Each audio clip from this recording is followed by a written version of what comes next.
বাজেটে জোড়া সেতুর ঘোষণা, একটি মুড়িগঙ্গার ওপরে গঙ্গাসাগরে, আরেকটি পূর্ব বর্ধমানে দামোদরের ওপরে।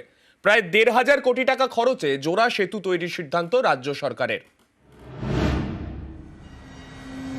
যে গঙ্গাসাগরের ব্রিজ আমরা করব এবং এর জন্য ১,০০০ কোটি টাকার ওপর যে খরচ হবে, এবছরের জন্য ২০০ কোটি টাকা ধার্য করা হয়েছে। মুড়িগঙ্গা ব্রিজ, ওটার নাম দেওয়া হয়েছে গঙ্গাসাগর সেতু। গঙ্গাসাগর হিন্দুদের বড় তীর্থক্ষেত্র, সেখানে পৌঁছতে মুড়িগঙ্গা পেরোতে হয়। এই নদী পেরোনো বড় ঝক্কি। অভিযোগ, জল কম থাকলে মাঝে মধ্যেই ভেসেল পরিষেবা বন্ধ থাকে। কচুবেড়িয়া থেকে মুড়িগঙ্গা পেরিয়ে কলকাতায় যাতায়াতেও সমস্যা হয়। রোগীদের হাসপাতালে নিয়ে যাওয়া হোক কিংবা মাঠের ফসল হাটে নিয়ে যাওয়া, সবেতেই নদী পারাপার করতে হয়। মুড়িগঙ্গার উপরে ব্রিজের দাবি দীর্ঘদিনের। বৃহস্পতিবার রাজ্য সরকারের বাজেটে দক্ষিণ ২৪ পরগনার সাগরে নতুন ব্রিজের ঘোষণা। নাম গঙ্গাসাগর সেতু। চলতি অর্থবর্ষে এই ব্রিজের জন্য বরাদ্দ ২০০ কোটি টাকা। ব্রিজ হয় আমরা তাড়াতাড়ি যেতে পারবো, রুগী টুগি নিয়ে আসলে খুব সমস্যা হয় আমাদের। ব্রিজটা হলে তাড়াতাড়ি আমরা কলকাতার কোনো নার্সিংহোমে বা ইয়েতে রুগী নিয়ে তাড়াতাড়ি যাতায়াতের সুবিধা হবে। এটা ব্রিজ হলে সেই ফসল মূল্যের দামও বাড়বে। যদি ব্রিজ হয় তো তাহলে সরকারকে ধন্যবাদ দিতে হবে।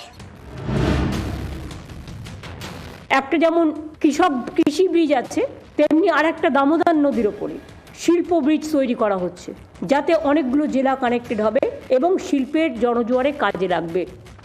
রাজ্যের শস্য ভাণ্ডার বলে পরিচিত পূর্ব বর্ধমান, এই জেলার মধ্যে দিয়ে বয়ে গিয়েছে দামোদর। এর উপরেই কৃষক সেতু। ৪.৫ দশকের পুরনো ব্রিজ এখন বেহাল। ব্রিজের অনেক জায়গায় ফাটল ধরেছে। জরাজীর্ণ এই ব্রিজের পাশেই নতুন ব্রিজ তৈরির সিদ্ধান্ত রাজ্য সরকারের।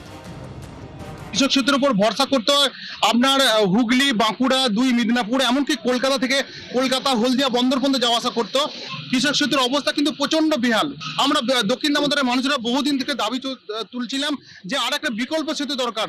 গতকালকে বাজেট অধিবেশনে যেটা ঘোষণা করেছেন যে বর্ধমান আরামবাগ রোডের উপর দামোদরের উপরে একটা যে শিল্প সেতু তৈরি হচ্ছে, এখানে কিন্তু আমরা দক্ষিণ দামোদরের মানুষ প্রচন্ড আনন্দিত এবং খুশি।